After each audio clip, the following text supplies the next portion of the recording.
ആരോ ഒരാൾ നിത്യയോട് ക്രൂരത കാണിച്ചെന്ന് ഇപ്പൊ നമുക്കറിയൂ. അതാരാണെന്ന് കണ്ടുപിടിക്കണം. കണ്ടുപിടിച്ചാൽ മാത്രം പോരാ, അവന് കൊടുക്കാവുന്ന എന്റെ പരമാവധി ശിക്ഷ കൊടുക്കുക വേണം.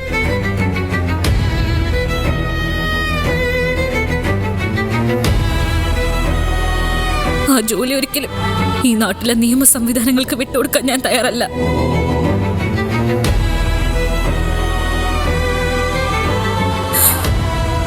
എനിക്ക് വേണം. ഞാനായിരിക്കും വിചാരണ നടത്തി അവന് കുറ്റം വിധിക്കുന്നത്.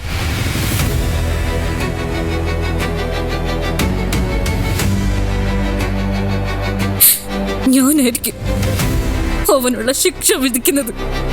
ദേവികെ, അങ്ങനൊന്നും ചിന്തിക്കല്ലേ. അങ്ങനെ തന്നെ ചിന്തിക്കും.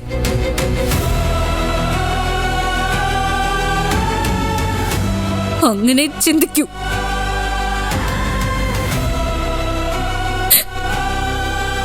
ഒരു പെൺകുട്ടിയുടെ സ്വപ്നങ്ങളെല്ലാം തല്ലിക്കെടുത്തിട്ട് സുഖമായിട്ട് ജീവിക്കാന്ന് കരുതണ്ടവൻ. ജയിലിലേക്കല്ല, അത് അവനുള്ള ശിക്ഷയായിരിക്കില്ല, രക്ഷയായിരിക്കും.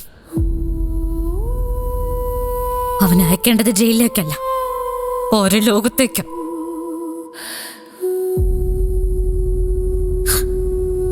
ആ ജോലി ഞാൻ ചെയ്തോളാം. ദേവികെ, വേണ്ട.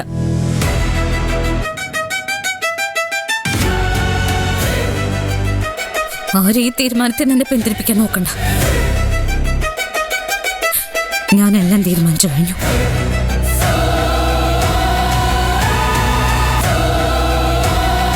അതിന് ആളാരാണെന്ന് അറിയണ്ടേ? അറിയുമല്ലോ, അറിയണമല്ലോ.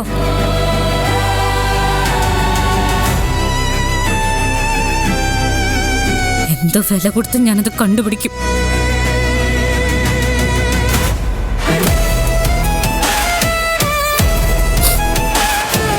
പിന്നെ ചെയ്യേണ്ടെന്ന് എനിക്ക് നന്നായിട്ട് അറിയാം.